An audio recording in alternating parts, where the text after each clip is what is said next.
Hey guys, it's Ah-nuh. Welcome to my channel.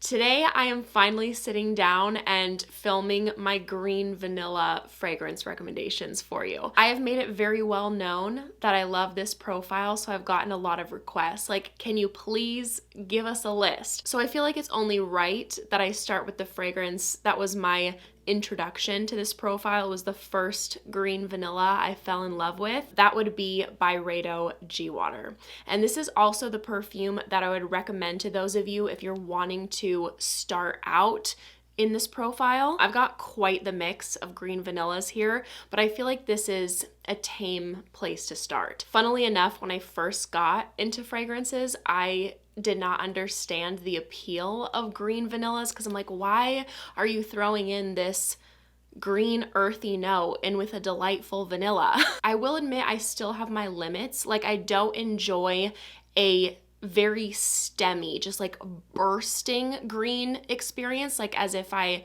took flower stems and just like broke them in front of my nose. Like, that's a little bit too much for me. But naturally, of course, I've evolved from many years ago. My tastes have changed and I love green vanillas now. I fell in love with this because this smells so effortlessly chic. This perfume has luxury resort written all over it. This is a scent I would love to have infused in all of my body products, hair products. I know Byredo does do a lot of those products, so that can be an option. This has pine needles, juniper berries, so you're getting this crisp, evergreen, outdoorsy experience. This has a very creamy orris root, sandalwood, a non-gourmand powdery vanilla. It just has a soft, elegant drop of sweetness to it. It has incense and what smells like a white amber with this bright, fresh pop from citrus. It smells so beautiful. Like, it's a classic. It gets me so many compliments. It's an easy reach, chic perfume that I love to pull for, and I get about 5 hours with a softer projection. I also want to cover some alternatives in case you are looking for something in that same family but more affordable. We'll start with Tocca Colette. By the way, these next two products, they are not as pronounced on the green quality as they are in G Water, so just something to keep in mind. Colette is very similar, but you're gonna get less vanilla in this blend. It's not as creamy, it's not as green, and this definitely has the citrus notes more at the forefront, more florals coming into play. So if you want something more citrus, crisp, and airy, then I would try this one. And I get about 3 hours with a soft projection. The other alternative is Commodity Gold Expressive. I would go for this if you want something more vanilla forward in comparison to G Water. And the green quality is the most quiet in this blend out of the three. It's more creamy, a bit more sweet, but it's still done in a really elegant, not overly sweet by any means kind of way. This also has more of a pronounced resinous quality. There's amber and benzoin, and the amber is so smooth, really likable. It's not harsh, punchy, challenging in any way. I think it's a really beginner-friendly fragrance. I think it's absolutely lovely and just an addictive, smooth scent. And I get about 5 hours with a moderate projection. Next up is Poets of Berlin from Wilhelm Parfümerie. This is my second bottle. She had to be repurchased. This is such a unique, special fragrance in my collection, and one of the few perfumes that features blueberry. It's so good. Some people get a bit of a gourmand experience with this one, and although I get a beautiful sweetness coming through from the vanilla and blueberry, it doesn't read gourmand to me personally. This is a really cool scent. It has this punchy greenness coming through from a bamboo note, and it also gives this scent just a little bit of like a bitter undertone. It won't be for everyone, so definitely one to sample first. But to my surprise, I have turned so many people in my life onto this fragrance who aren't normally like big into fragrances. It's also quite the compliment getter for me.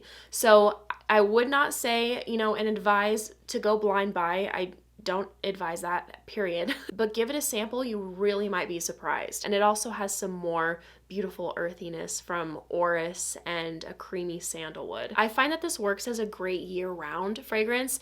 In the cooler months, I feel like those earthy notes come up on me more, and then in the warmer months, the fruitiness really blossoms, comes to life, gets even more juicy. I get about 6 hours with a moderate projection. The next one I wanted to feature is Vanilla Planifolia from Chloe. Vanilla Planifolia is a perfume centered around the note of vanilla orchid and highlighting its natural facets. This smells so creamy, smooth. I would also assume that there is some sort of lactone note in the mix because it does have this floral, milky vanilla presence to it. It's sweet, but it doesn't come off edible. It has some soft, smooth, woody notes and what smells like dew-covered greenery. So it's a beautiful balance between these clean smelling outdoorsy elements with a very creamy vanilla. There are spices listed. Personally, I don't get a warm spicy experience from this at all. It reads more like fresh spices, and it just smells very romantic, ethereal, whimsical smelling to me. It has really good performance. I get about 8 hours with a moderate projection. From the list, this is one of my most green perfumes, Eau Duelle from Diptyque.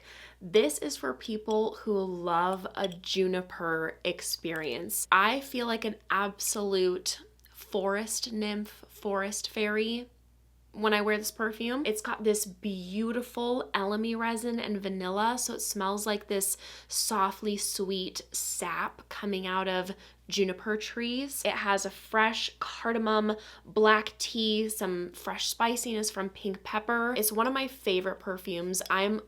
I will always need a bottle of this profile in my collection. It doesn't necessarily have to be the EDT. Like, I would be happy with the Architects Club from Arquiste with the EDP version, but I do in fact need this profile in my collection. It smells very natural, realistic. It's a stunning juniper vanilla elemi resin experience. Speaking of the Architects Club, another one I completely, of course, recommend. The only reason I don't have a bottle is because I currently have this and I don't need both. They are extremely similar, but to compare the two, the Architects Club is more woody, where I get more of a resinous experience from Eau Duelle, and I get more juniper and fresh spiciness from this blend. I get about 4 hours with a softer projection with Eau Duelle, the EDT. If you want something stronger, the Architects Club. If you get down with niche fragrances and you love something unique and complex, I would recommend trying Iris Manican from Maison Crivelli. This will be hit or miss for people, but if it hits, it will hit. I think this is a total masterpiece of a fragrance and one of the house's best. This is very unisex, dimensional, not a linear wearing experience. When you first spray this, that earthiness really comes through. That orris root is popping. It really takes on its rooty character. This has cypress and galbanum, so you get a woodiness, an herbal touch. It's of course green, and then as it dries down, it really becomes more creamy. The vanilla blossoms on your skin and also takes on a bit of a white chocolate character. This smells wealthy and is absolutely one of my top boss scents in my collection. This is a perfume I reach for. It's in fact like the first perfume that pops in my head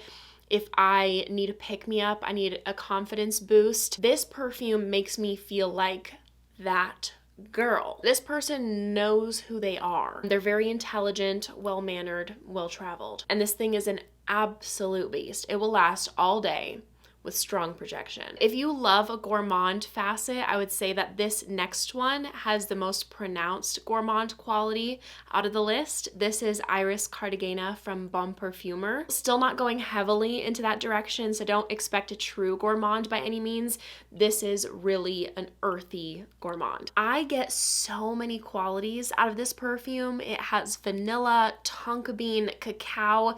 It smells buttery, creamy, powdery, all these different textures coming into play with a beautiful earthiness to ground it. I get this dry greenery. There's papyrus and petitgrain, a blast of wood, there's iris, a bit of rum, a totally new smelling fragrance on the market, which I was so excited about smelling this for the first time. This is a fall day in a bottle, powdery and buttery, iris, vanilla, chocolate mixed in with crunchy leaves and wood, and I get all day wear with a moderate projection. Then we have Angélique Noire from Guerlain. This is the other very green fragrance. I'd say this and Eau Duelle are my most green, I feel, from the list. This perfume has a beautiful contrast. There's this dance between a bitter Angelica and this smooth, ultra refined vanilla. On the Guerlain website, it says that if this were to be a ballet, it would be Swan Lake because of this confrontation between the white and black swan. It's this herbal greenness versus this smooth vanilla, but it works flawlessly. Even though the inspiration is like these two worlds coming together, the execution is stunning. It smells so sophisticated, so chic. It's what you expect from Guerlain. The vanilla just smooths over and gives a softness to some of these notes that naturally have a bit of a harsh quality. It also has cedar, pink pepper, and pear. It's such an artistic fragrance, bringing opposites together and making it work. I feel very polished, poised, and elegant wearing Angélique Noire. And I get about 7-8 hours with moderate projection. Next is Queens and Monsters from Henry Rose. This is, I think, a very underrated fragrance. This is both a green vanilla and a woody vanilla, so if you like both of those worlds, check this out. I get most of its greenery in the opening of this perfume. It has violet leaf and petitgrain, and then as it dries down, it gets creamier, smoother, really creamy sandalwood, and then just to amplify that quality, there's like a coconut musk, vanilla. It's a creamy sandalwood, but I also get a powdery quality in there. Again, the vanilla is nothing gourmand, and it doesn't scream coconut by any means, but you get that underlying character in the base. And I think it's quite unique. There are a lot of sandalwood vanilla combos on the market. I'm obsessed, so I'm not complaining, but I love seeing a different interpretation, and I feel like that petitgrain in particular really gives it a different twist. There are white florals listed in here. I can't say that I picked them up. It's really the violet leaf, petitgrain, and those base notes for me. And I get about 6 hours with moderate projection. And then last but not least is Violet Shot from Olfactive Studio. This has violet leaf listed, which gives it a fresh ozonic characteristic, but I also feel like I pick up on violet petals because there's this delicate powdery nature as well, a little bit of that. It also has grass listed.